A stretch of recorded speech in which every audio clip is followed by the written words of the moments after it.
অনেকে জিজ্ঞেস করেন ডাক্তারবাবু, উচ্চ রক্তচাপ বা হাই ব্লাড প্রেশার হলে তার কি সিমটম হবে? প্রথমে বলি যে উচ্চ রক্তচাপ হলে যে আপনার যে কোনো সিমটম বা লক্ষণ হবে তার কোনো মানে নেই, কিন্তু আপনার কোনো লক্ষণ নাও হতে পারে। কিন্তু কিছু কিছু সিমটম আছে যেগুলো উচ্চ রক্তচাপের সঙ্গে হতে পারে, কিন্তু উচ্চ রক্তচাপের যে লক্ষণগুলো সেগুলো আরও অন্যান্য অনেক রোগে হয়, ফলে একটা কনফিউশনের জায়গা আছে। তবে আমি আপনাদের উচ্চ রক্তচাপের সিমটমগুলো বলি যেগুলো আমাদের হতে পারে। 1 নম্বর হচ্ছে মাথা ব্যথা হতে পারে। মাথা ব্যথা বা ঘাড়ে ব্যথা, মাথার পিছনের দিকে ব্যথা, এরকম নিয়ে আমাদের কাছে অনেক রোগীরা আসেন। এটা একটা খুব গুরুত্বপূর্ণ একটা লক্ষণ। 2 নম্বর হচ্ছে আমাদের দৃষ্টিশক্তির প্রবলেম হতে পারে, মানে আমাদের দেখতে অসুবিধা হতে পারে, দৃষ্টি ঝাপসা হতে পারে।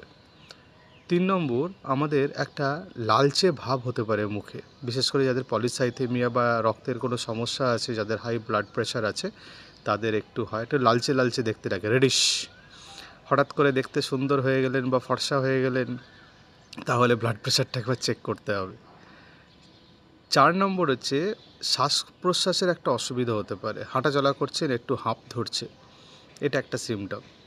5 নম্বর বুকে ব্যথা হতে পারে, মানে রেস্টে আছেন, হঠাৎ করে একটা বুকে ব্যথা হলো, হতে পারে আপনার হাই ব্লাড প্রেশার থেকে হচ্ছে।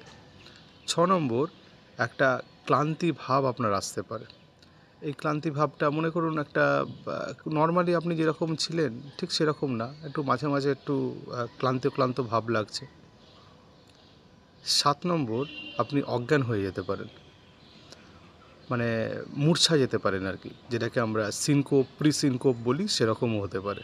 আর 8 নম্বর আপনার একটা বমি বমি ভাব হতে পারে, যে একটা গা গুলাচ্ছে, হঠাৎ হঠাৎ গা গুলিয়ে উঠছে, অনেক সময় অ্যাসিডিটি বা ইনডাইজেশন বা বেশি খাওয়া ভাবছি, বা অনেক দিন ধরেই এটা চলছে, তখন ব্লাড প্রেশারটা একটু চেক করে দেখতে পারেন।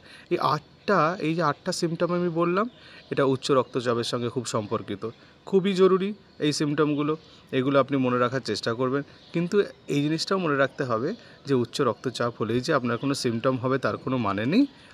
রুটিনলি আমি বলি প্রত্যেক বছরে অন্ততপক্ষে 2বার ব্লাড প্রেশার চেক করাবেন। যদি ব্লাড প্রেশার একটু বেশির দিকে থাকে তাহলে 2 মাস অন্তর অন্তরই পরীক্ষা করাবেন, কারণ ব্লাড প্রেশার পরীক্ষা করানো তো আর খুব খরচ সাপেক্ষ না, বরং আপনি সচেতনতা অবলম্বন করে অনেক বিপদ থেকে নিজেকে বাঁচিয়ে নিতে পারবেন। নমস্কার।